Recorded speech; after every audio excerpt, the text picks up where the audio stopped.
All right, good morning. We're going to go ahead and call this meeting to order at 6 o'clock. All right, so this is the regular meeting for the Planning and Zoning Commission being held on December 22nd, 2025 at 6 p.m. We're here in the City Council chambers at 405 Municipal Drive, Kennedale, Texas 76060. So first order, can we get a roll call? So this is the Yes, sir. regular meeting for the Place Planning and 2, Zoning Commission Vice Chair Brown. being held on Present. December 22nd, Place 3, 2025. Chair Madrid, or not Chair, Commissioner Madrid. Present. The City Council chambers at Place 1, Chair Makowski. Present. Place 4, Commissioner Jones. Present. And Place 5, Commissioner Martinez. Present. We have a full quorum, sir. Okay. All right, so the next agenda item is on public comment for any non-agenda items. Do we have anybody signed up for non-agenda items? No, sir. No one has signed up. All right, that moves us into our regular session. The first order of business is for the consent agenda, and we have one item on there, which is the approval of the minutes from the November 20th, 2025 regular meeting. No, sir. No one has signed up. I have no comment on mine. All right, that moves us into. Anybody want to make a motion to approve? The first order of business is for the. I make a motion that we approve the minutes from the November 20th, 2025 regular meeting. I will second that, sir. 20th, 2025 regular. And all in favor? Aye. Unanimous? All right, so our next order of business moves us into the public hearing. So our first agenda item up is the PZ case 2520.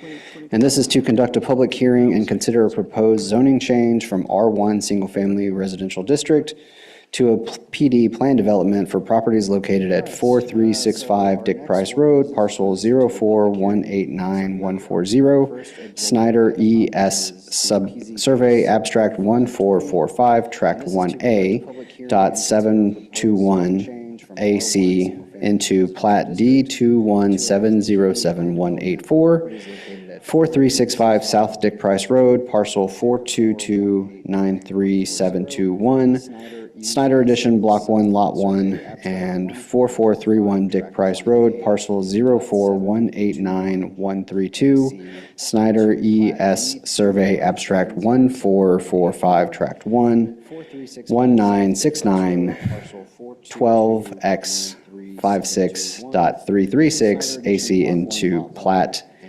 D217007184 of the City of Kennedale, Tarrant County, Texas 76060.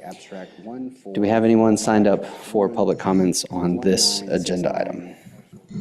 No, ma'am. No, sir. No one has turned in a public comment. Okay, so I will go ahead and open up the public comment at 6:03, and we have nobody, so we will go ahead and close it at 6:03.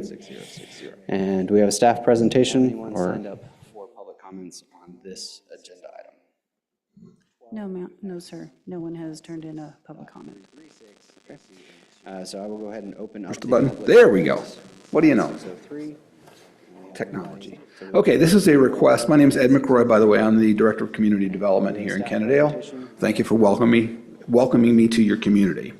This is a request to rezone a piece of property into a planned development district, which is a unique type of district that allows the city to tweak the zoning requirements for any particular property. Generally, in a planned development district, you can do things like combine different types of zoning together into one district instead of having them as separate areas like commercial or industrial or whatever.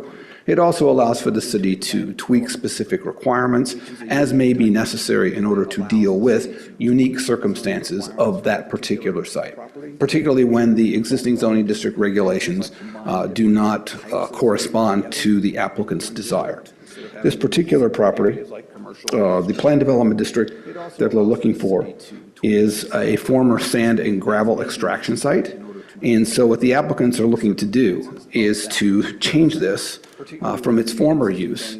It is currently zoned R1, and they want to establish commercial/retail type uses on the front of the property, which would be along Dick Price Road. Then behind that, there would be some green spaces, some recreational spaces, et cetera, and to the rear would be a series of manufactured homes. Now, in that regard, the applicants are here. They can address any of the questions that you might have in relationship to their application, but they have also provided to you in their materials not only a site plan showing the layout that they would like to see go on the site, but they've also provided a list of documents that would be restrictions that they would place on the site. Now, those would be private. They would not be regulatory in nature in terms of zoning. So what we're doing is establishing the PD, which would establish the legal zoning that they would have to comply with.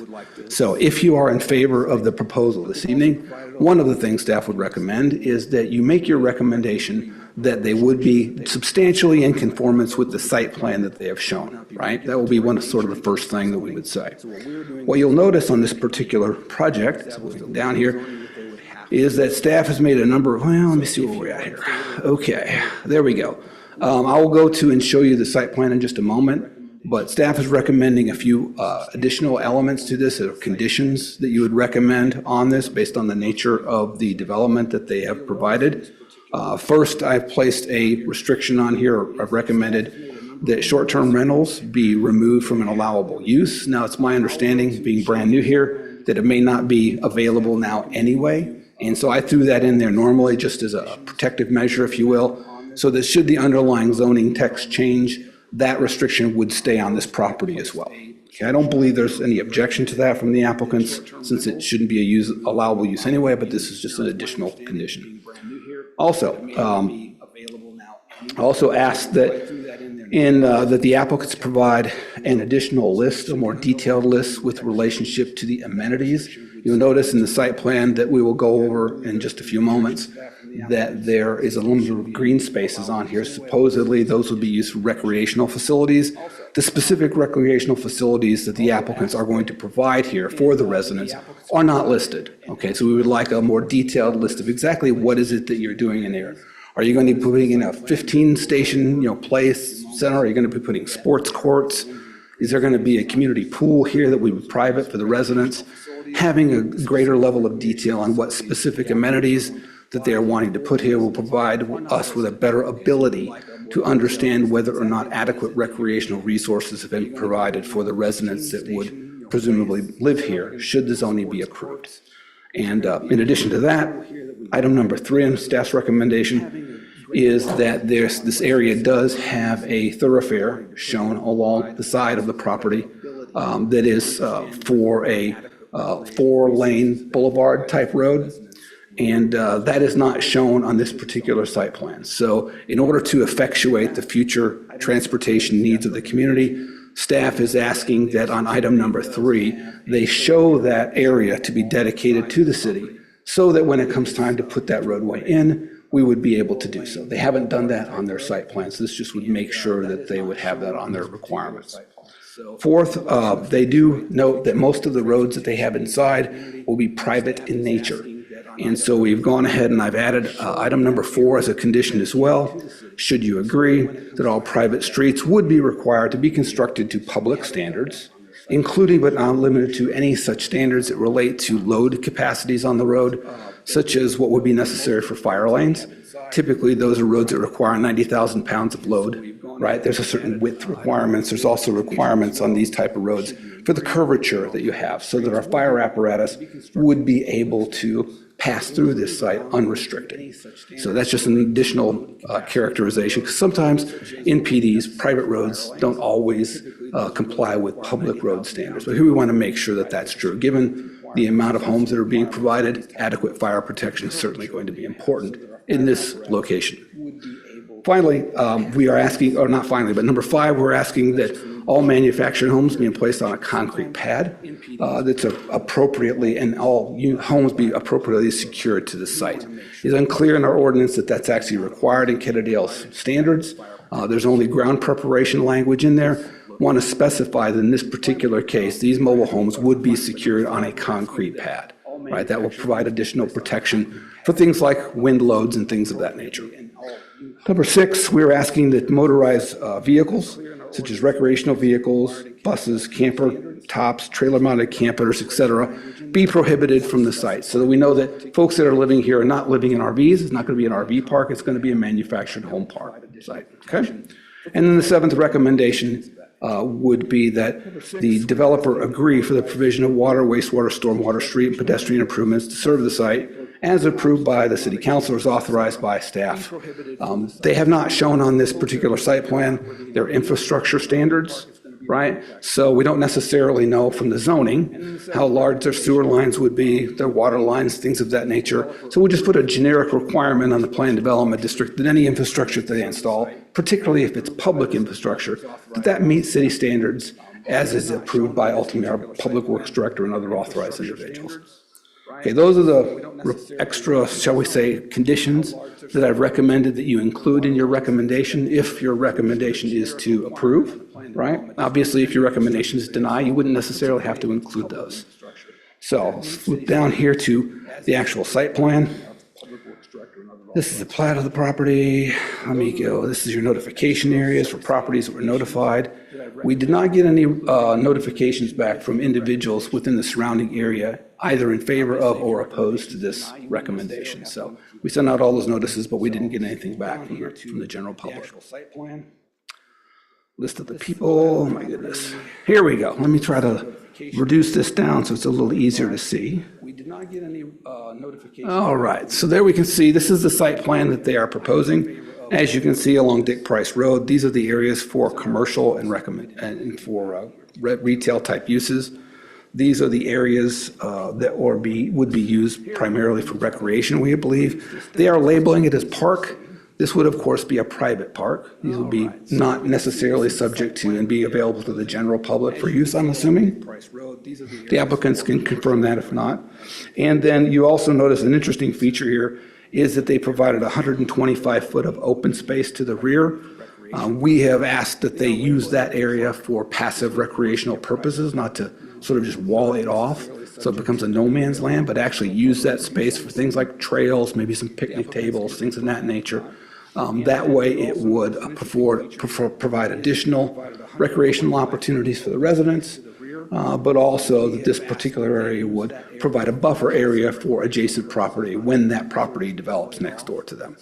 You'll notice that staff has also requested that they have a number of street stubs.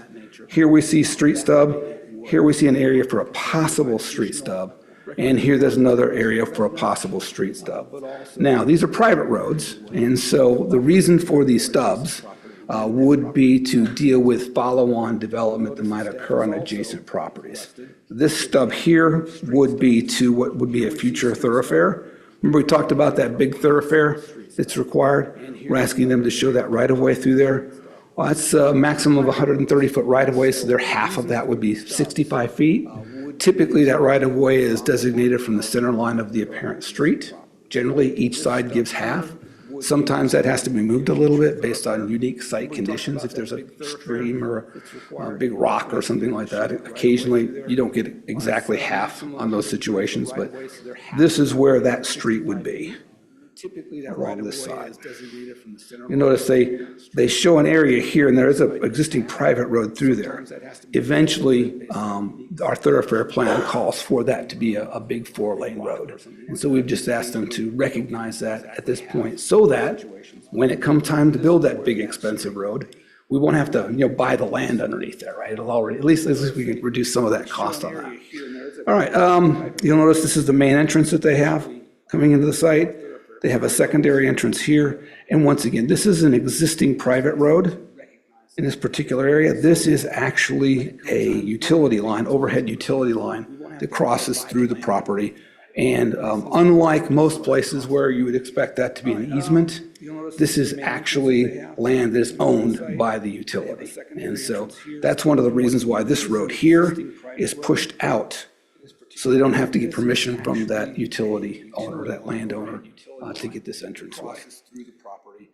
So I'm here and available to answer any questions, should you have them. It's pretty straightforward in terms of retail on the front, manufactured homes on the back, and we have added the restrictions that I suggested earlier to deal with any unusual or unforeseen circumstances that might come up as you get closer to development. Sometimes when you actually get to the point of developing a property, you find little things like you need more detention than you thought you needed. It needs to be a little bigger, et cetera. So sometimes there needs to be some changes. Ultimately, they've requested, I believe they've said in text 400 spaces, but they're showing less spaces than that on the site itself. And the density of this site is roughly about 5.3, I think, per acre within the manufactured home area, which is well within our land use designation for this area, which is medium density. The comp plan shows medium density being up to 9 dwelling units per acre on the approved comp plan. So they're well within that range in terms of expected densities. Staff is recommending approval based on compliance with the comprehensive plan and basically undevelopable parcel at this point that's not generating any value for the community, and this is actually turning it into something with some value. So if you have any questions for me, I'll be happy to try to answer them at this point in time. And if not, then I would, at some point, invite the applicants to answer any questions you may have when we get to that appropriate point in the presentation. Undevelopable the case parcel at this point is not generating any value for the community. Just have one internal city question. You may be aware that the prior staff was working on our zoning codes at one point, MH, and then the actual MH development. There was a conflict on one being allowed, one not being allowed. Do you know if that has been resolved? I do not have information on that. I'm sorry, sir. That might be something we want to look at to make sure that our codes are allowing this before we proceed on that. Well, in a planned development district, of course, you get to write the rules for this particular area. So where there are conflicts with your existing districts, this is an opportunity to resolve those. Okay, because I believe it was mobile homes were strictly not allowed, and that was one of the reasons I was asking the question. We don't want to put them in a position, I guess is what I'm saying. Oh, I see you're talking about pre-January 1970, or pre-July 1976 mobile homes. There's a difference between a manufactured home and a mobile home. It was actually a manufactured home that was not allowed. Because I remember we were talking about this at one point, there was allowance of the mobile home communities, but the mobile homes themselves were not allowed, or the manufactured homes were not allowed. And that was written into the actual, the tables, if you will. So that would be something I would just make sure we go back. I unfortunately don't have a electronic device up here to verify if it's been changed, but just a point of order on that. Thank you for that observation. I'll be sure to look into that. Thank you, sir. Mobile home communities, but the mobile homes themselves were not allowed, or the manufactured. No other questions? I'll take my seat. That was written into the actual, the tables, if you will. So that would be something I would We have the just make sure applicant. we go back. I unfortunately don't have a electronic device up here to verify if it's been changed, but just a point of order on that. Thank you for that observation. I'll be sure to look into that. Thank you, sir. Yeah, okay. Good evening. I'm Ross Melton with Westwood Professional Services. We're the consultant to the landowner. And my address is 500 West 7th, Fort Worth, Texas. Good evening. My name is Crawford McMacken. I'm minority partner in this deal with a group called Texas Capitalization Resource Group, the current owner of that property. And yeah, my address is Suite 405, 6000 Western Place. Good evening. We're here to answer any of y'all's questions, if y'all got any. Deal with a group called Texas Capitalization Resource. I have a question about the retail space. Has that already been determined as far as who the retail providers would be? 405, 6000 Western Place. So it won't be, Pre-leased. it's not pre-leased? Y'all's questions. I have a question about the retail space. Has that already been? So I just kind of want to go over some of the staff recommendations that were presented, some of the conditions that that they discussed. So as part of this process for the PD, you submit a site plan. How much of the right-of-way dedication, ensuring the streets are large enough, how significantly would that change your site discussed? Our streets are actually, they mimic public streets. Since ours aren't public right-of-way, they'll be designated as access easements, which also allows for emergency access, fire, ambulance, police. And that easement width is 50 feet, and we've got a pavement width, was it 30? Okay, I think we're a 30-foot paved width, and the city requirement is 28 unobstructed, so we're in excess of that minimum requirement. And that easement width is 50 feet, and we've got a pavement. Because I know this issue, the street width issue came up in one of the other plan developments. And I think in order to facilitate the actual fire trucks, it needed to be more around like 35. Okay, for a pavement width? Right. Or was that a minimum radius? I think that was curb to curb. Okay. In one of the other plan developments. Okay, we will certainly review that. So 31 feet. So if you're telling me that you're at 28, then fire trucks, it needed to be more around like 35. So, Yeah, we've got the 50-foot easement going from, if we are at 30 and we need to go to 31 or whatever, we can certainly accommodate that. Okay, we will okay, but to draw that into your site plan, how does that impact all of these different sites that are there? I don't think it impacts them at all because we do have that 50-foot easement width that allows for, that pavement as well as, additional room or parkway. To draw that guess, into if you your will. site plan, how does that impact all of these different sites that are there? Yeah, our easements, we tried to mimic typical public right-of-way, like a 50-foot right-of-way, 30-ish foot, pavement width, so as well as, we were trying to, mimic public streets, even though these will be owned and maintained privately. And so the right-of-way on the, I guess it's the south side of that property? Would that encroach on any of the lots that are on that southern side that may need to? It possibly might. We haven't really, this is the first time we'd heard of that right-of-way dedication being needed. So we'll have to look at that and see how it does impact, and it very well could. For a large portion, let me go back to the site plan.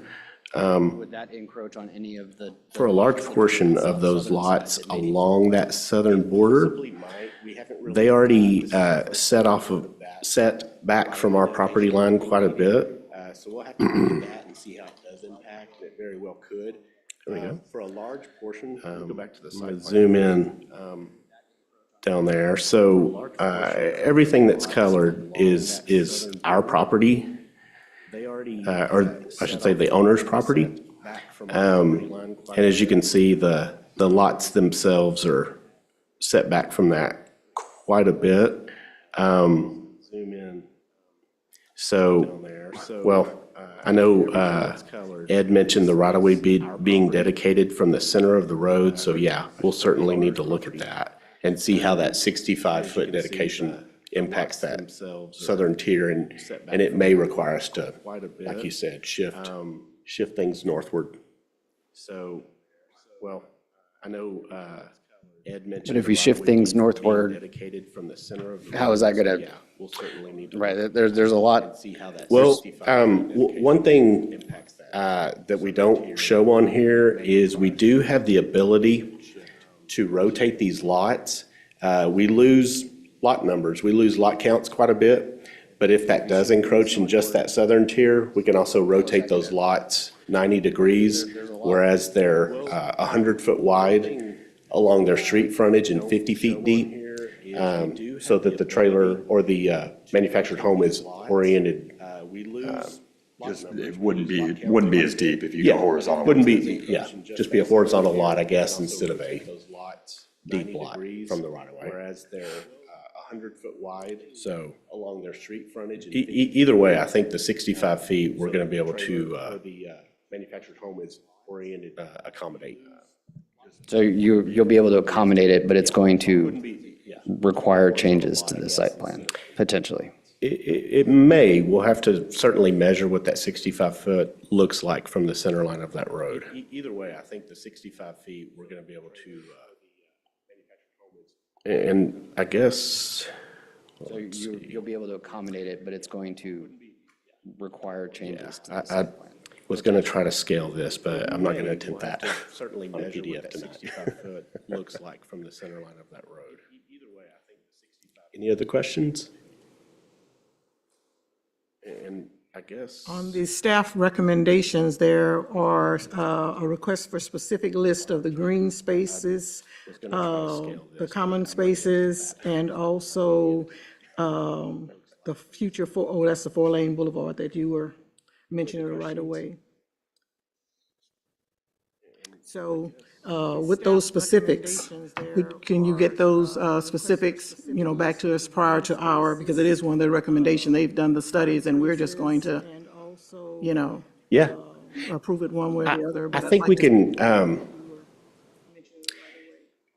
I think we could provide a list of potential, like a list of, this is what we're going to select from, and we're going to select X number of these types of facilities, and those would be like a pickleball court or a volleyball court. I do know that we are planning on having a playground and a swimming pool that's for the community, but additional. No, I was going to ask you another question. I'll let you. Oh, yes, ma'am. But as far as the additional spaces, we really don't know what those need to be yet, and, kind of probably need to do a little more research as far as what's actually going to be utilized and types of amenities that go unused. We certainly don't want to. And on the site plan where it was green right behind the retail, is that where it was going to be? That's part of it. Let me jump back down there. Kind of probably need to do a little more research as far as what's going to be utilized. So we've kind of labeled this area playground, pool, office/clubhouse, and provided a little bit of head-end parking there. But those amenities can live in really any of these green spaces. And also, yes, in the buffer area to the east, although I'm thinking that area is probably trails and potentially dog park type situation, because it is kind of at the back of the property and it's pretty undeveloped back there, so it's kind of peaceful and quiet. I think it should probably be kept, kind of a serene green buffer there to the east side. That area is probably. As far as other amenity areas, so in the 500-year floodplain, we also have, At the back of the property and it's sure. Pretty undeveloped back there, so it's kind of peaceful. and in the 500-year floodplain, we also, you can have lots there, but we've just obviously opted to just make those amenities and avoid the 500-year in favor of overflow parking and then other just areas for the community recreation. So, yeah, areas like that, we're not going to mess with trying to remap floodplain. So we're just going to leave the floodplain undeveloped as far as trying to build any structures in it, but we can certainly amenitize those areas, maybe, another playground. What's that again? It's floodplain. So in the 100-year storm, water can reach up to that elevation, but generally it doesn't. I mean, it remains dry. It takes a very significant event before you see it flooding in there. But because of that, we can't build in there without getting a loamer or something from FEMA, which allows us to fill that area above that elevation.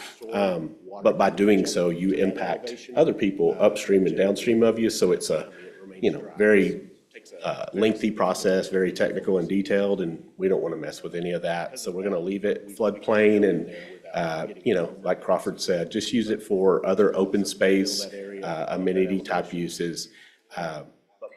With most of the green space being at the west, that buffer between the commercial and the residential, I think it makes sense maybe to throw, not have everything concentrated up there, but maybe there's another park or playground or something back in this area too, so you don't have to necessarily drive to the other side of the community to get to it. And the residential, I think it makes sense maybe to throw, not have everything concentrated up there, but maybe there's another park or playground or something. And what's the average size of these lots that you have here? These lots are all 5,000 square feet. I say that. There's a couple that are larger than that, but generally, everything is a minimum of 50 feet wide and 100 foot deep. The exceptions are some of the corner lots where they ended up being a little wider than 50. But yeah, 5,000 square foot minimum. 5,000 square feet. I say that. There's a couple that are larger than that, but generally, everything is a minimum of 50 feet And so wide with a, and 100 with a 50-foot lot like that, how large of a manufactured home would you be able to put on being that? a little wider than 50. Typically with a 50-foot wide lot, you can go anywhere from 12-foot wide home, which we don't plan on doing. We're primarily, essentially in Texas, the home needs to be at least 350 feet to be considered a manufactured home. Anything else is considered a tiny home if it's less. So really 12 feet wide at the minimum, up to 36 feet wide is about as big as they make these. But, primarily we're going to focus in the 18 to 28 foot wide range. And so what would the square foot of those homes be? Between 1,100 and 1,800 square feet. Thank you. Up to 36 feet wide is about as big as they make these. But, primarily we're going to focus in the 18 to 28 foot wide range. And so what would the square foot of those homes be? Between 1,100 and 1,800 square feet. Thank you. I don't think we have any more questions for y'all. All right. Well, we definitely appreciate y'all's time and are excited to see how this thing goes. All right, thank you. Thank you. Thank you. And everybody have a Merry Christmas. You too. Mr. Chairman, if you'll indulge me for just a moment, I did want to just let you know that this is a conceptual plan, and staff is satisfied at this point with the depictions that the applicants have provided. We are comfortable that we can look at those recreational facilities and work with the applicant to provide an adequate number that would satisfy both your younger children and your older children and your possible older residents. So we would ask that you recommend this action forward based on the stipulations that staff has put in there and the staff recommendations, and move this forward to City Council, and then we can work a lot of those details out between now and then. And work with the applicant to provide an adequate number that would satisfy both your younger children and your older children and your possible older residents. So we would ask that you recommend this action forward based on the stipulations that motions? staff has put in there and the staff recommendations, and move this forward to City Council, and then we can. I'll go ahead and make a motion to approve recommendation with the stipulations in place from staff for PZ case 25-20, to move that forward to City Council for consideration. Second. I'll go ahead and make a motion to approve All in favor? recommendation with the Unanimous? Any stipulations in opposed? place from staff for PZ case 25-20, All right. to move that forward to City Council for consideration. So that moves us on to PZ case 2101, and we will go ahead and and this is to conduct a public hearing and consider a proposed zoning change from C2 General Commercial District to I Industrial District for the property located at 7205 Hudson Village Creek Road, parcel 053-08534, Hudson Wade H. Survey Abstract 716, Tract 2 of the City of Kennedale, Tarrant County, Texas, 76060. We'll go ahead and open up the public comment at 6:33. Do we have anyone signed up to speak on this? No, sir. All right, we will go ahead and close the public comment portion. And do we have staff presentation? Just a moment, let me get to it. Tarrant County, Texas, 76060. We'll go ahead and open up the public comment at 6:33. Close out. Do we have anyone signed up to speak on this? No, sir. All right, we will go ahead and close the public comment portion. And do we have staff presentation? Just a moment, let me get to it. 2521. Okay. So this is case number 25-21. This is a fairly simple request. Existing property that is currently located C2. The applicants are requesting industrial zoning. This is an area that is primarily surrounded already with industrial uses. There is a small area of manufactured and industrial use to the west. It's a fairly large tract. But once again, this is just a straight zoning request, C2 to industrial. In looking at the site, there doesn't appear to be any significant discontinuity, if you will, or impact that we could express from this. It is in conformance with the land use plan, which designates this area for this particular use. So this one was fairly straightforward, fairly easy. Here's the property owners that were notified. Sorry, the system tends to skew the map a little bit and stretch it out of place when we upload it for some reason. So that's not to scale. We'll work on that. And all the property owners that we sent notifications to, we did not receive any responses on this in favor of or against. Again, let me get to the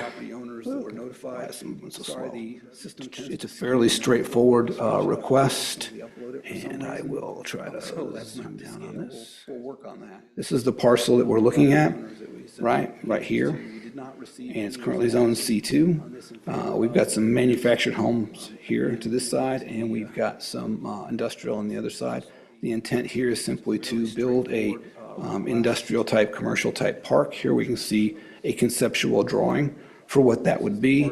I do want to let you know that this conceptual drawing would not be quote unquote enforceable exactly because it's just a straight zone.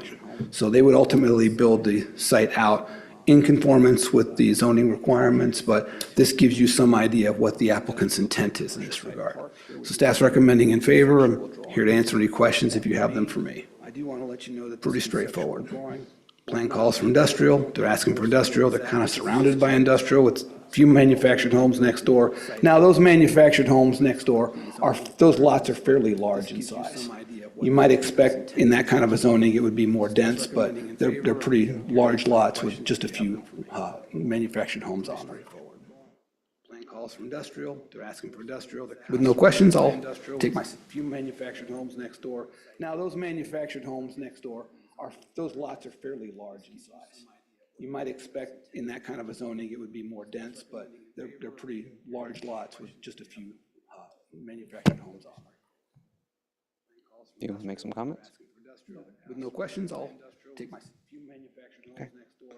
Now, those manufactured. You have any questions for staff or anything? No questions. Does anybody want to make a motion?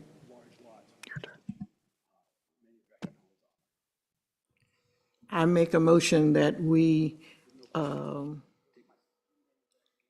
approve PZ case 25-21 to change the zoning from C2 to proposed zoning industrial. Anybody want to make a motion?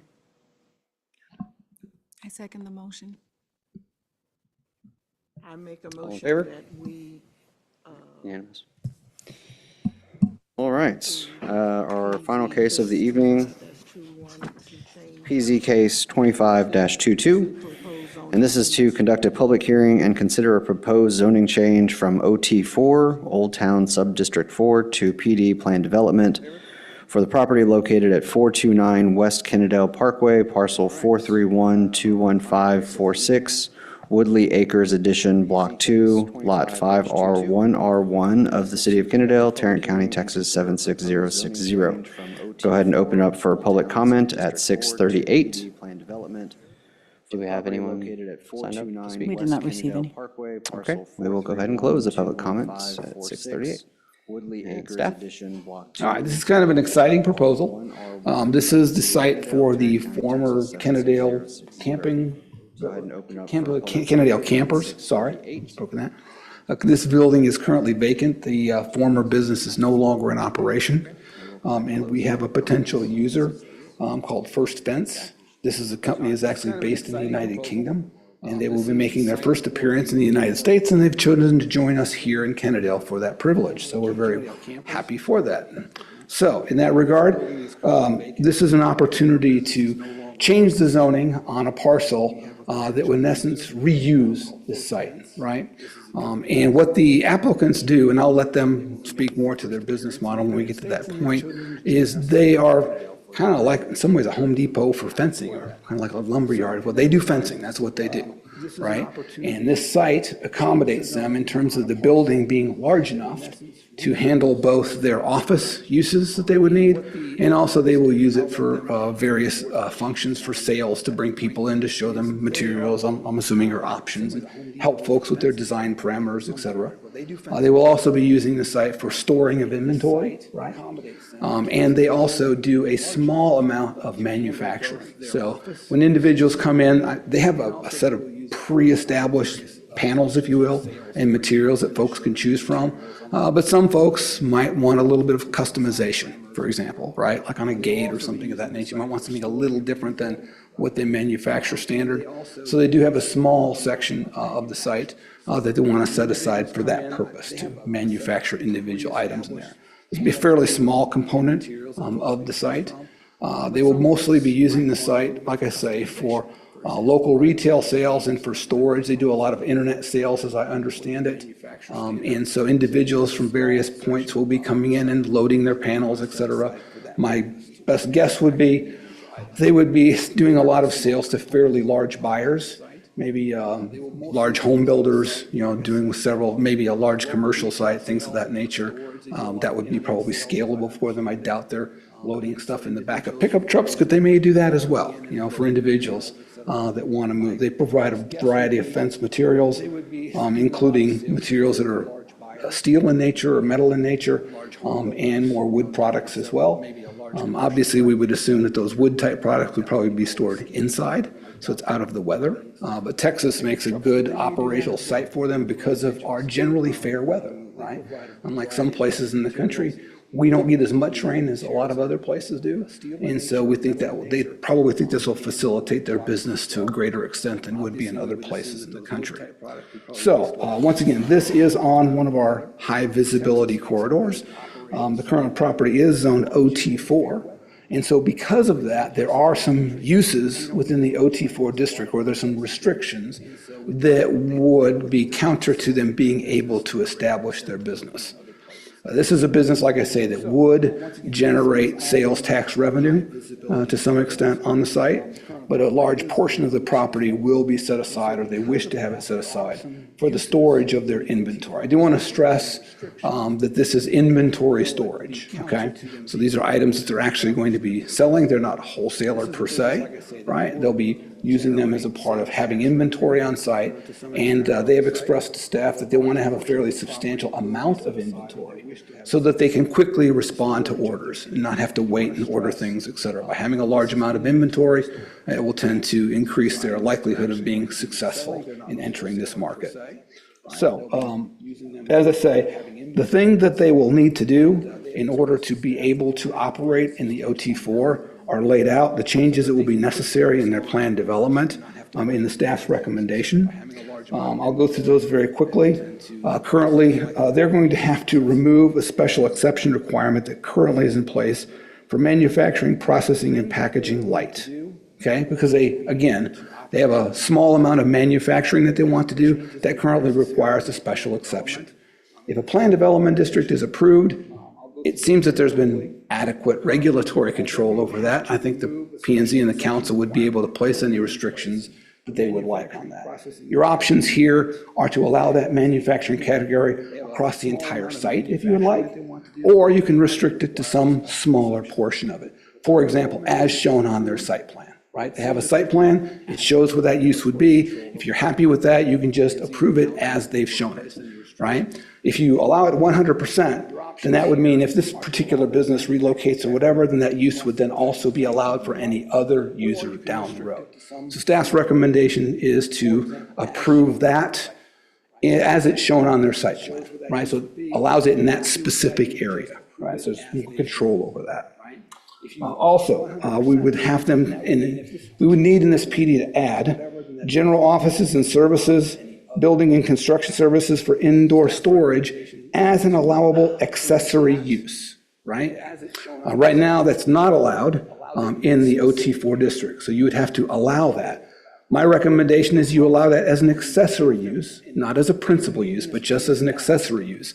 Again, as shown on their existing site plan. There's a difference in law between those two depictions as it relates to the future of this site. And I say that because when you zone a property, although we have a current user here right now, you have to think about long-term. What happens down the road 20 years from now, 30 years from now? They're very successful, they have a larger site, whatever.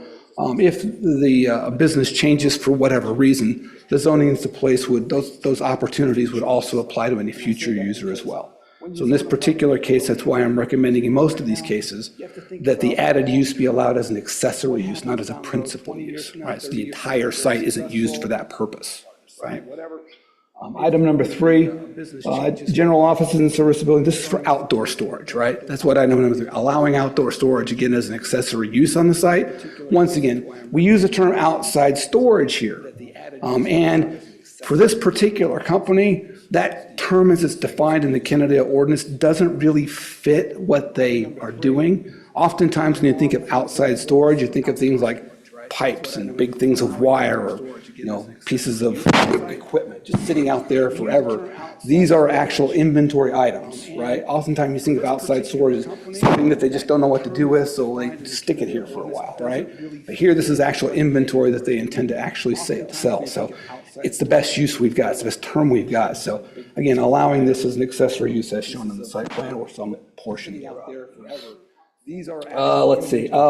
Also, we have a unique thing in our ordinance that makes a distinction between outside storage and warehousing. I just want to make sure that in your recommendation and in council's ultimate action, that we define that very precisely in this ordinance.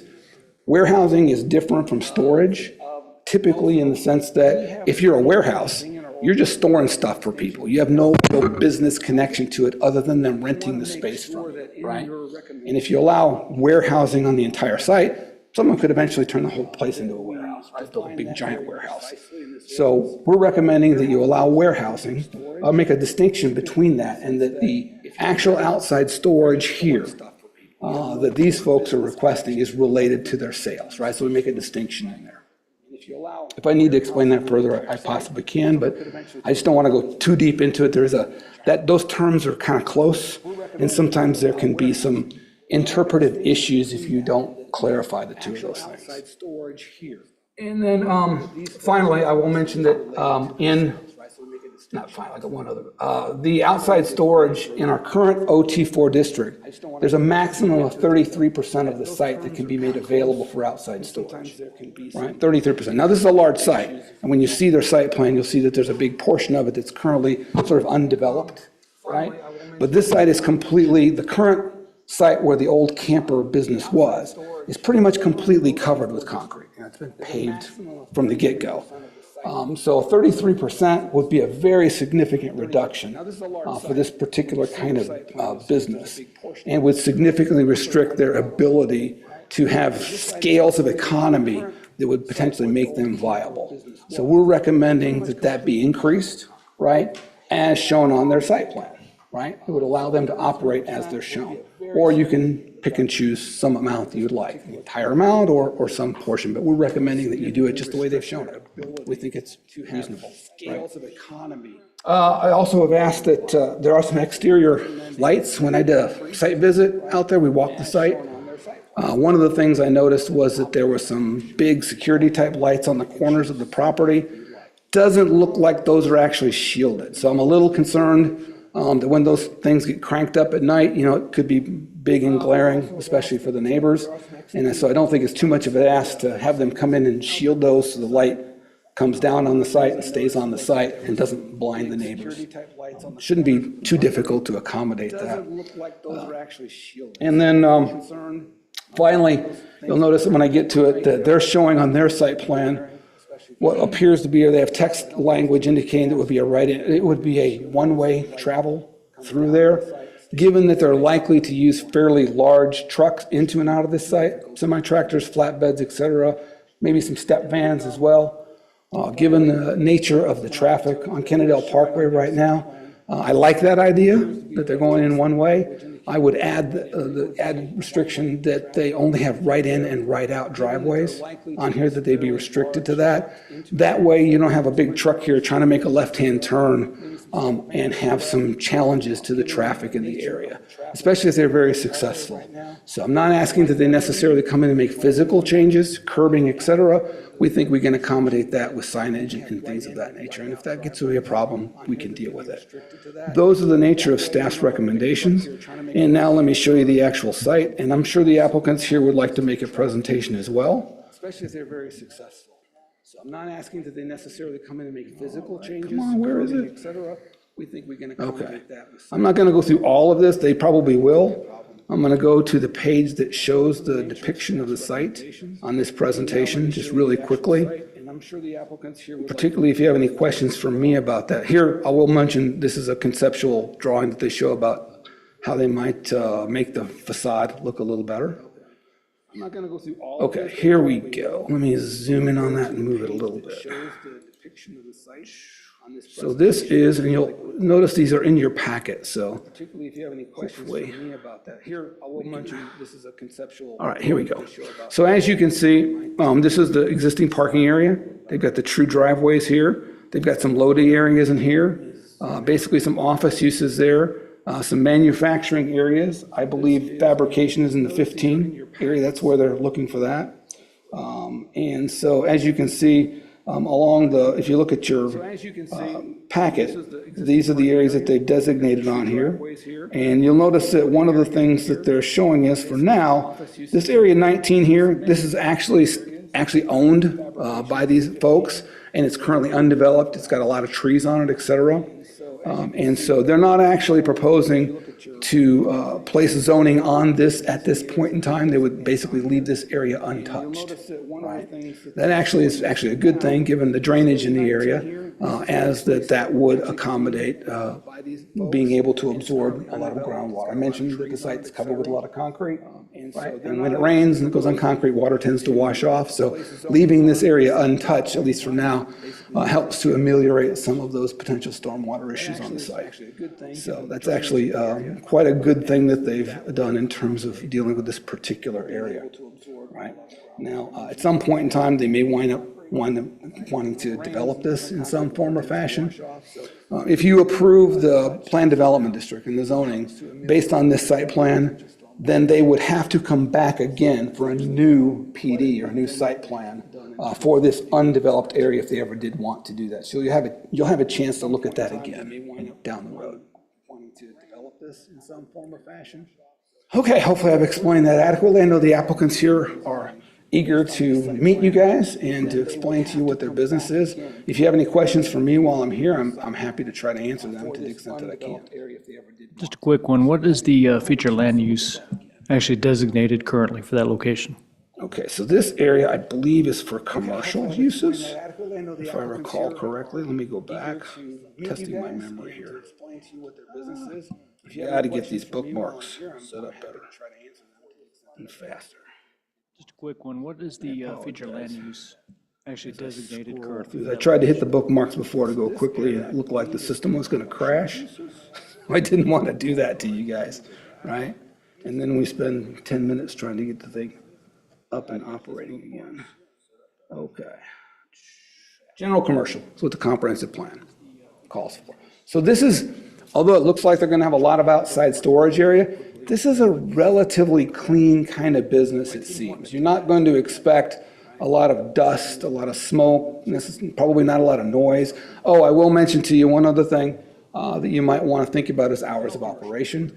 They've indicated an hours of operation, I believe, that starts at 6 a.m. Staff is recommending that be at 7 a.m. at this point in time, but Texas summers do get hot, right? And so maybe seasonally, it might be okay to allow them to start a little earlier in the morning when it's cool.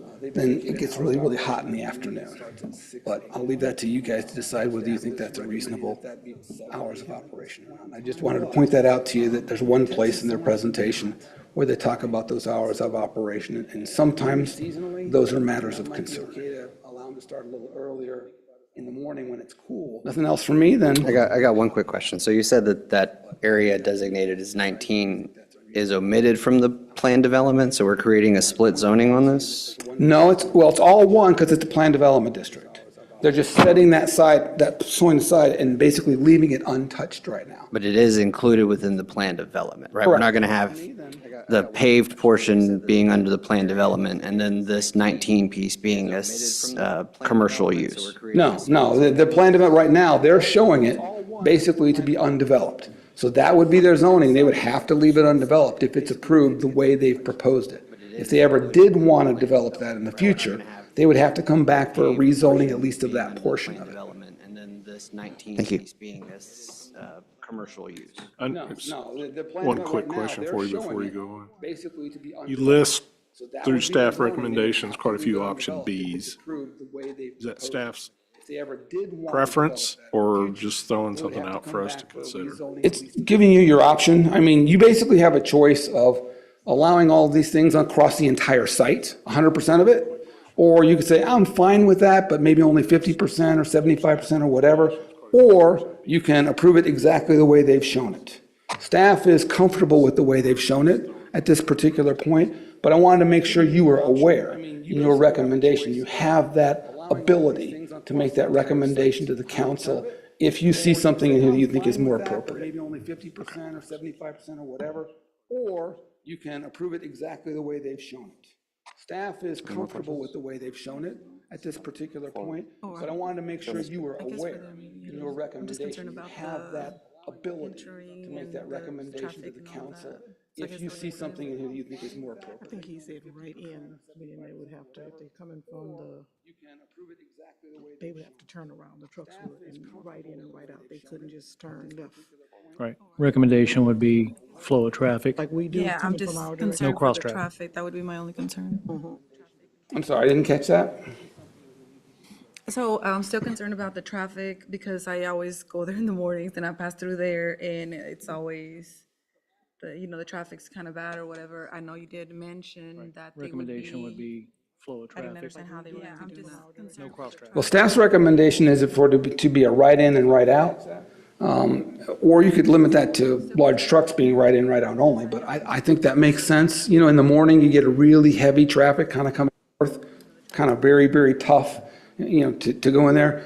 Coming in here every morning, I know that the southbound type traffic isn't really that bad. So a right-in turn would be on that side where there's not much traffic, in the morning. Now, in the evening, it's kind of exactly reversed. You tend to have a lot of southbound traffic, okay? And so in that case, trying to make a left-hand turn out of this site in the evening is going to be very challenging for anybody driving a large vehicle. They're going to be sitting there a long time. I mean, the practical reality is in the evening, they're probably going to have to take right turns anyway in order to get the vehicles out of there.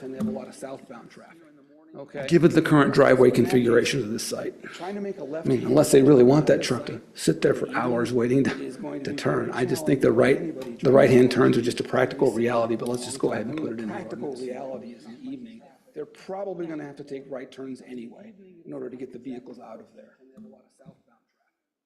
Given the current driveway configuration. Can we get the applicants to come on up? Unless they really want that truck to sit there for hours waiting to turn. I just think the right-hand turns are just a practical reality, but let's just go Please ahead. state your name and address as you come to the podium. Thank you. Probably going to have to take right turns anyway.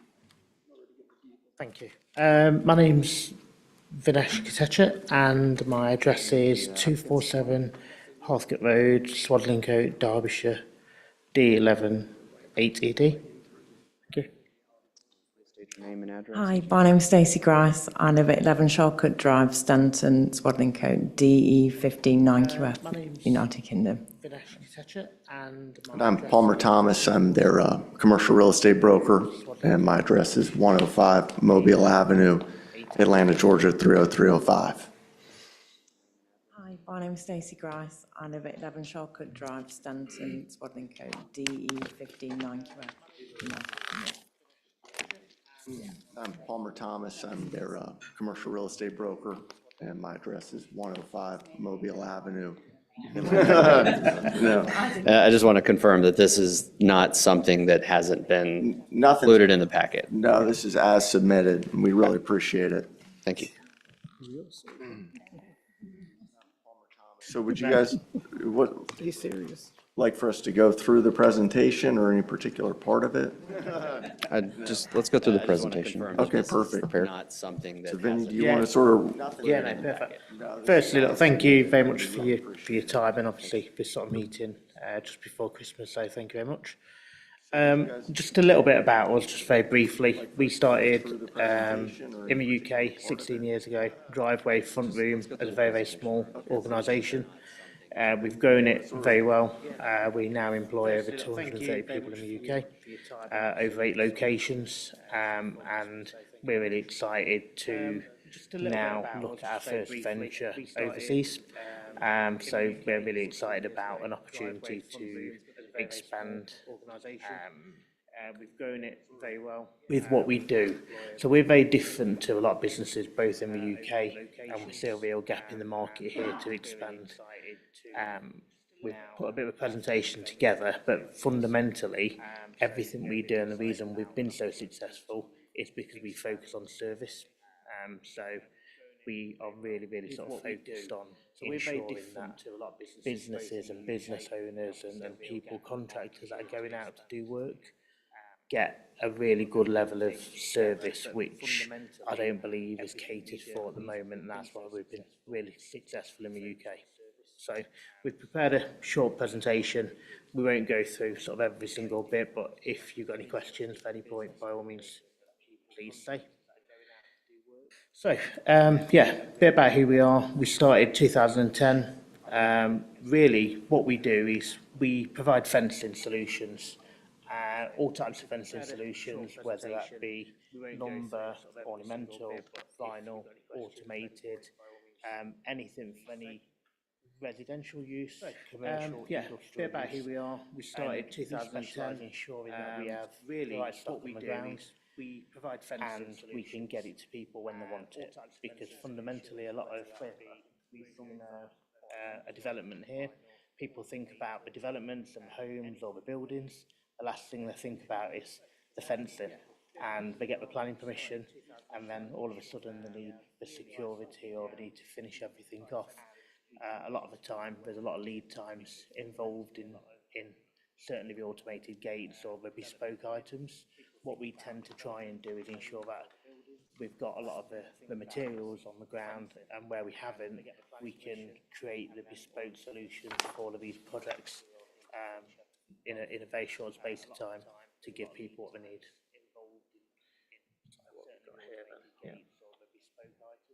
Can you speak more into the mic, please? Sorry, yeah. you want to roll? Yeah, Pointing my- so in my ear. this just shows. I thought it was just me. Is it on? Right, okay, yeah, perfect. Okay, that's great. Thank you. It is. Can you Perfect. speak more into the mic? So, yeah, this is just an example of the growth we've had in the UK over the years, and the different places and locations we've opened up.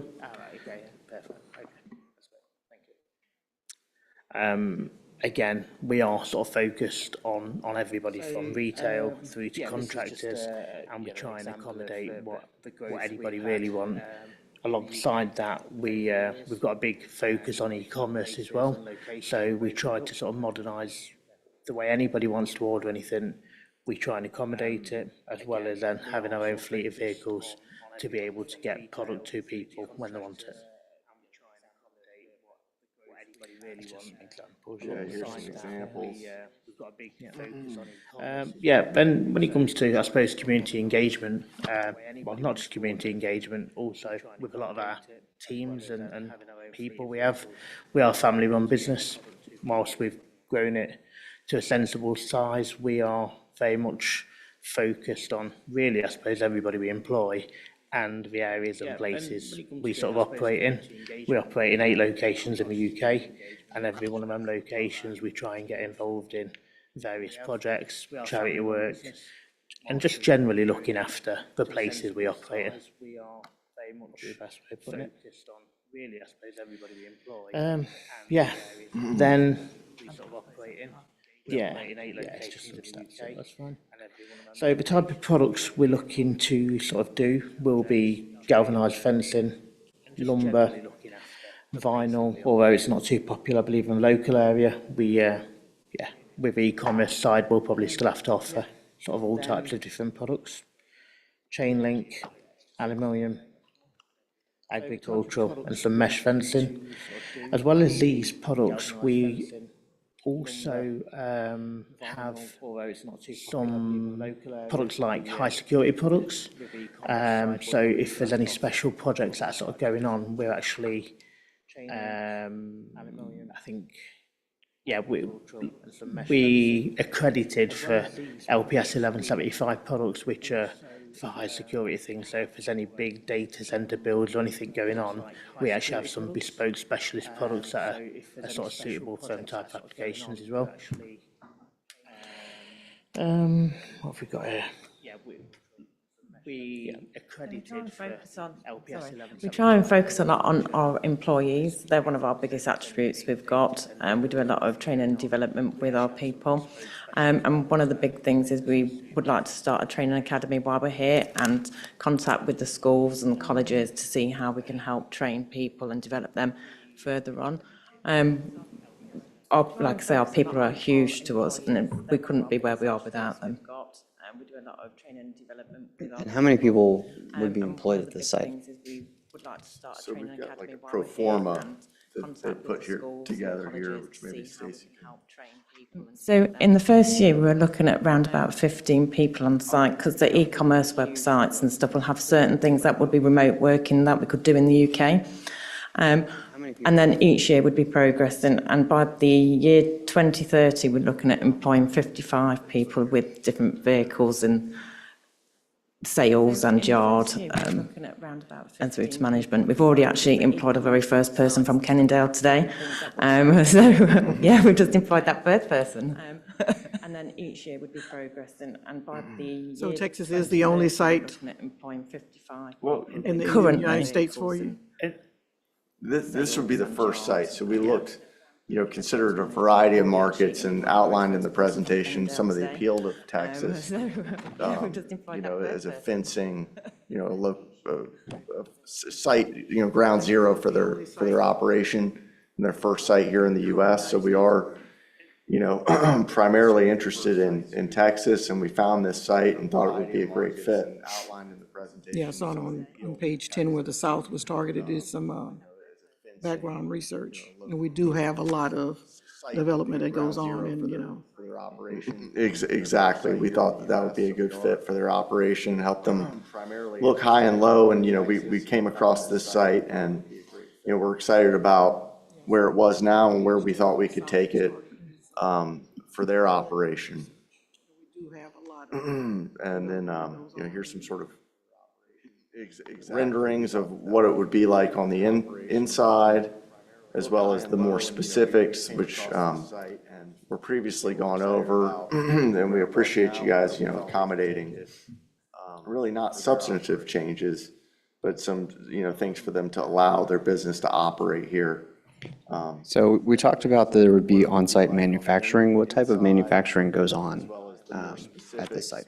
Yeah, so I suppose a lot of it would be typically if somebody wanted a bespoke gate making opposed to something standard off the shelf. Like I said previously, a lot of our items, even gates, we would stock a range of different materials, so we could pick it straight away and you could have it the next day. But if you wanted something that was a bit more bespoke, it would be things like that.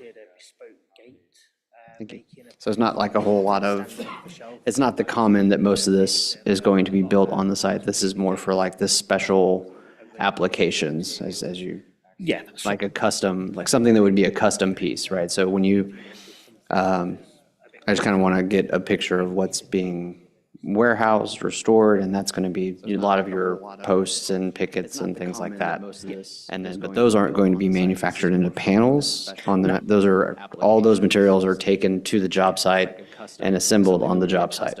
So the manufacturing is really just a small piece for custom work. That's right, yeah. Warehoused or stored, and that's going to be. How much of your business do you plan on having as a item rental business, for an example, like the temporary gates and whatnot, temporary fencing? Yeah, no, great question. It's funny actually because when we first started in the UK, we wanted a huge amount of rental business. Even in the UK, we have less than 1% as rental. much of your business do you plan So on we having don't as a- really plan on doing much rental at all. Item rental business, for an It's example, mainly like going to temporary sale. gates and whatnot, temporary fencing. Yeah, no, great question. It's funny actually because when we first started in the UK, we I think there was wanted a huge amount of rental business. staff brought up Even in the UK, we have operating less than hours. 1% as rental. Yeah, I mean, I suppose we were just having a conversation early on today. I appreciate the 7 o'clock comment for operating hours. I think, being honest with you, 7 o'clock would hinder what we would be looking to do. We would really need a 6 a.m. all year round operating hours. Primarily, again, as I said earlier, we are a service-based business and we want to service our customers. I don't feel we can accommodate our customers and service our customers if we're sort of tied to a 7 a.m. operating hours, because our customers want to get to their job sites and get to where they've got to be with their material at a sensible time. And a lot of our competitors open at 7, 7:30, 8 o'clock. And I don't feel, just being entirely honest, commercially, I don't think that would work for us. I think we would need a 6 a.m. to 6 p.m. operating hours. Again, when we say operating, I don't plan on going in fabricating, I don't plan on doing things, but it is just to really get people that have placed orders, get them loaded, get them out. We wouldn't necessarily have to have large vehicles in to come and offload them and things like that. Would, again, if we're going to set an operation up here, we would be sensitive to the community, the neighbours. However, we need to balance that with commercially being able to sort of try and grow a business here. In the UK, one of our branches, because we have 8 branches across, one of them is actually in a residential area on Nottingham branch, and we are really respectful to all the residents around there with reducing the lighting, only loading at set times throughout the day at night time, and we make sure that everything's loaded at night, so it's only the morning stuff, the vehicles go out.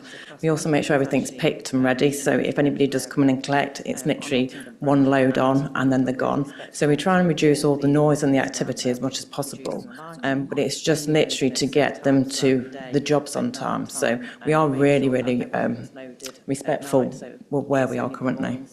I think even things like forklifts, we ensure that we take the beacons out and we put lights on for reversing. So we go to all of them impacts, and we would do that as standard without having to, have anything to put in. But we'd be happy for things like that to be put in if required. What would be the close time? You start at 6? Proposed to start at 6. What would the end of the daytime be? I think it would need to be 6 p.m. Yeah, it would need to be 6 to, it would really. It would just help to give us that extra time to be able to load at night, to make sure then that there is no loud noises in the morning, and that's what we do at our other site. It makes it just easier and flow better. And you're cognizant of the noise level to make sure? Yeah. Is there any noise with manufacturing perhaps, maybe welding, or? I guess welding will make the most noise. There would be, but I think where you look at where we're proposing we do that in the middle of a site, there wouldn't be any impact off-site Yeah, with in where we're 18, looking to do that. yeah, I saw the 15. Yeah. Yeah, so it's enclosed noise level to make sure. So I just want to point out, I guess, at this point, that the crux of the whole timeline issue, or shall I say, the restriction that was suggested is probably going to be on any kind of what's considered nuisance noise. So in other words, the loud cutting, manufacturing type things. I mean, I don't see personally, and I can only speak for myself, delivery trucks running in and out at 4 or 5 in the morning around here. So suggested is limiting another business to say, well, you can't run delivery vehicles at that same time might be a little bit of an issue. So that would be something I would kind of argue on. But I definitely also understand that loud manufacturing noises might be something that the city council itself would be a little concerned of. So just keep that in mind when you present to them as well. Delivery vehicles at that same time might be a little bit of an issue. So that'd be something I would kind of argue on. Things, obviously, we wouldn't need. But I definitely also understand that. When would that training academy be This might be something that the city council. up and itself running, would be or? A little concerned about. So just keep Yeah, that in so, mind when- sorry, I suppose timeline where we are currently, we are looking to open our first location by the 30th of March. So Okay. where we sort of sit from a timeline Would that perspective, training we've academy currently be, already ordered lots of inventory. We have loads of things on the way to report them, and wherever we find a location, and whichever location we decide we can try and work with, we need to really have it up and running by the 30th of March. So we've already started recruitment. We've got inventory on the way. I think this morning we went to look at vehicles, and we've been placing orders for vehicles. So things are moving relatively fast. And again, when we talk about training, I believe we're looking at start of February, are we?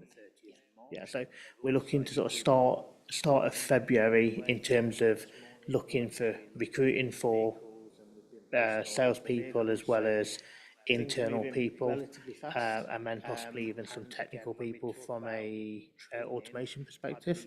And then we'll be looking to sort of set that up and then just really start to run with the training academy as well. And then after that, it'd be to, once we've got set up after a couple of months, it'd be to contact all the schools and the councils and see what we could do with the people that were coming out of the school area for the training. within the first year of operations? Yes, definitely. And then we'll be looking to sort of set again, I suppose, just to be clear, this is our first site we're looking at. We are looking to expand with various sort of locations as well. And what we'd really like to do at this location is ensure that we have this as a site where we can then train and develop people to then be able to help use them in various other locations as well, where we start to expand out. So we'd like to, sort of set this up as a bit of a base, have a home, have it a training ground as well. And then what we'd really like to do at this location is ensure that we have this as a site where we can then train and develop people to then be able to. Got like about a three-part question here. First of all, where are you looking to source your materials? Second question would be, how long those materials would you say, and I know this is kind of asking a crystal ball question, how long would those materials normally remain on, kind of on hold, being ready to be utilized at one point? Third question is, just the nature of the industry is going to also bring in a source of unique pests and whatnot. What kind of plan do you guys use for mitigating any kind of invasive species in our area? For an example, we definitely don't want to bring in something, and the reason I asked the question where you're sourcing from is bringing something in from another region, coming in here, have it sitting it somewhere, and then bringing in those type of pests into the area. So is there a mitigation plan you usually use on your sites for those type of issues? Okay, I'll answer each one of my parts. So where do we source material from, I believe, was the first part. So I think we've got 3 different markets, really. We'll be looking at all lumber being sourced locally. So I think we had a meeting this afternoon with a fairly large organisation, they're cooperative. Do It Best, I believe it was called. So we'll be looking at utilising them for a lot of the lumber products. A lot of steel products we'll be bringing both from UK and China. And chain link products we'll also be looking to buy sort of locally as well. So that's the first part. The second part was, so inventory. We have a fairly large stock holding, even in the UK, because we stock a lot of different SKUs, and we have to have, definitely sounds, one product could be various SKUs by the time you look at the different heights and lengths. Typically, we sit on a 3-month stock holding. So that's just the average. It ends up sort of being out, but once we end up with data, we can end up bringing that down. Once we know what the fast moving products are and what sells well and what doesn't sell well, we tend to look at how we can reduce that down. Typically, in the UK, we have a stock holding of about 40 million, don't we? That we've got on the ground, but that's just because we will literally deliver anywhere. We'll deliver it 10 to midnight at night. Christmas Day, we'll deliver anything whenever somebody wants something. When we're here, we literally obviously will reduce it because it's new. We're not sure how much stock we'll need, what demand. So it will be a lot less, but currently it is 3 months, isn't it? But it is fast turnaround. We have a lot of orders every day, don't we? 10 to midnight at night.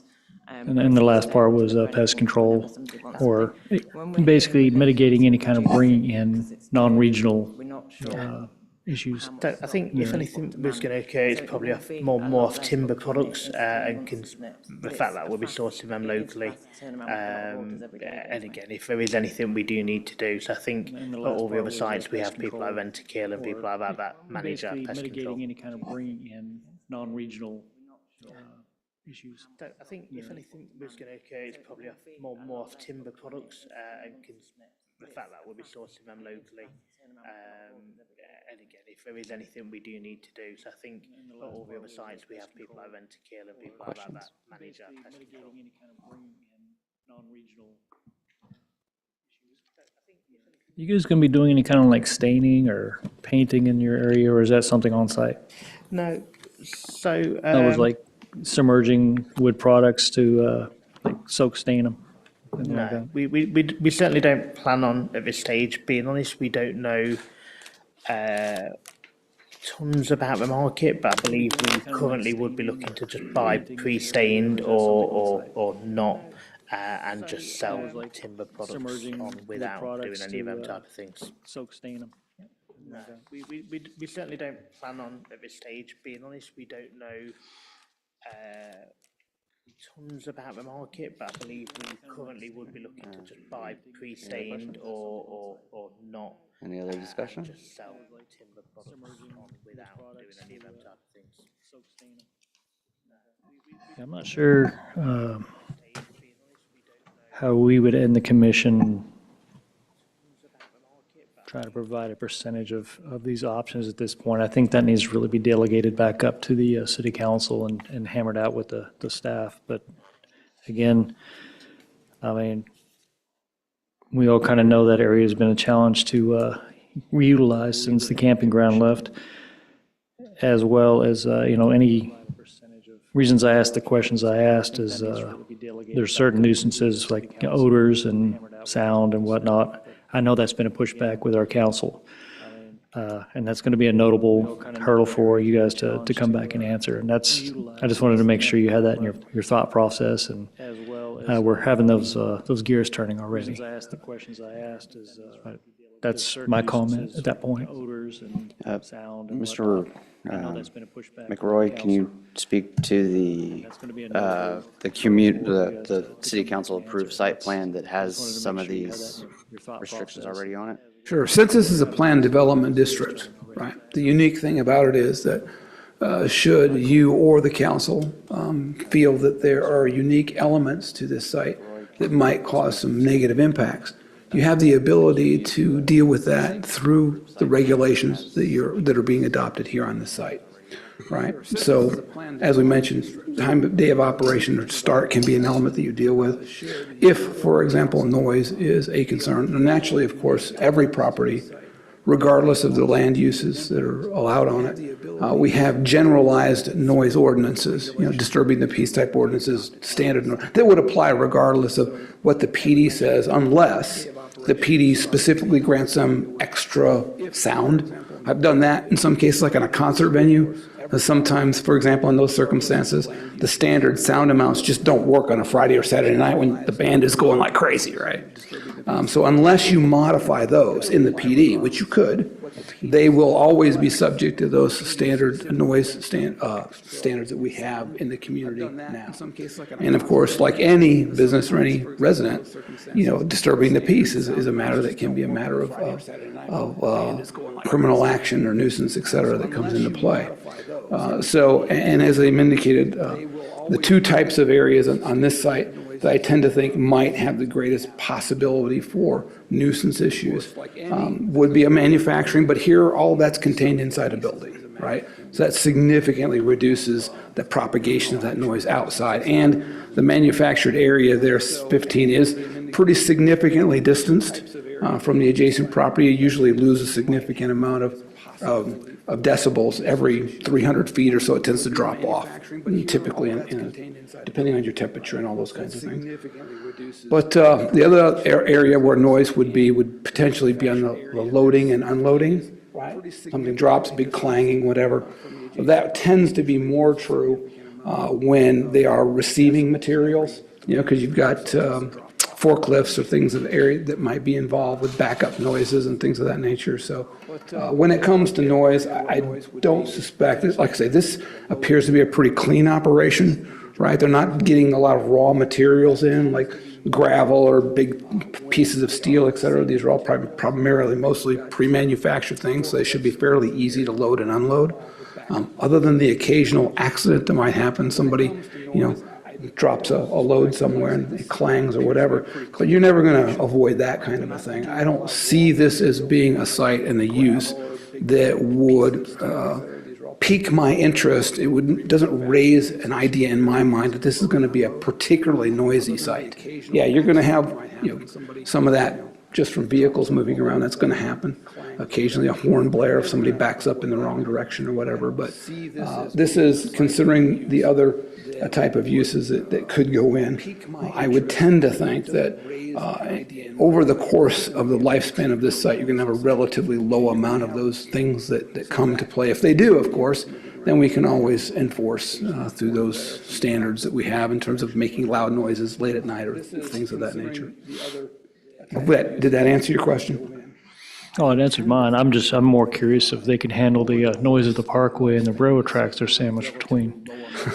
You're going to see, you're going to see that your typical arterial rates, since that's a road that has significant amounts of travel, and I've been out there at night where some folks are, let's say, going more than the speed limit, racing their engines. Typically on arterial, you expect to have anywhere from 65 to even 70 decibels banging just off the road as background noise. So it's pretty noisy when you're adjacent to a road like this, right? Just anyway, naturally, plus with the train and the rumbling and the whistles that they do. So I don't know that this site will be one that folks can point out to say, oh, like a steam whistle going off I don't tend to see that happening here. Pretty noisy when you're So my question was within these recommendations, we say option or indicated on the city council approved site plan. Right. Do you have a picture of the site plans to can you show that up on the board? Yeah, that would be what's on the board right now. If you like what you've seen right now, you can allow these uses as depicted right there. So that map is where those uses will be. Right, and they would be restricted to those. Well, and the specific language you would probably want to use is substantial conformance to that site plan. In case there's a little tweak here, we're an inch off, or a little bit here, you got to have some flexibility to deal with that. But generally, substantial conformance to that would be where those uses are. Is where those uses will be. That makes a lot more sense now. Thank you. Okay. Well, and the specific language you would probably want to use is substantial conformance to that site plan. If there's a little tweak here, we're an inch off. Yeah, I think item 4, I was you got to have some also looking at this and just kind of reiterating the idea of the hours of operation. where those uses are. I look at that more of maybe a restriction of hours of hired noise ordinance or noise pollution at that point. So I'm looking at it like this. You're building a house out next to my house. What time are they allowed to start? Can they show up and have their deliveries and whatnot at 5 in the morning? Not bother me. If they're hammering away at 5:30 in the morning, might be bothering me. So I think that would be the stipulation on item 4 about this hours of operation when this goes forth to council.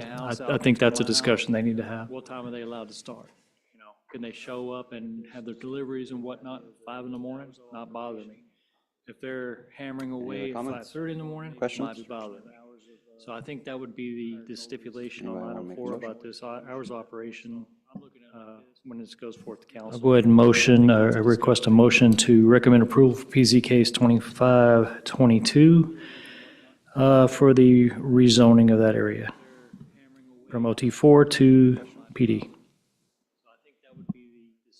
I'll second. Go ahead So and no conditions? request a motion to recommend approval for PZ. Conditions on this one is going to be, I think it's, okay, to elaborate, point of order, thank you.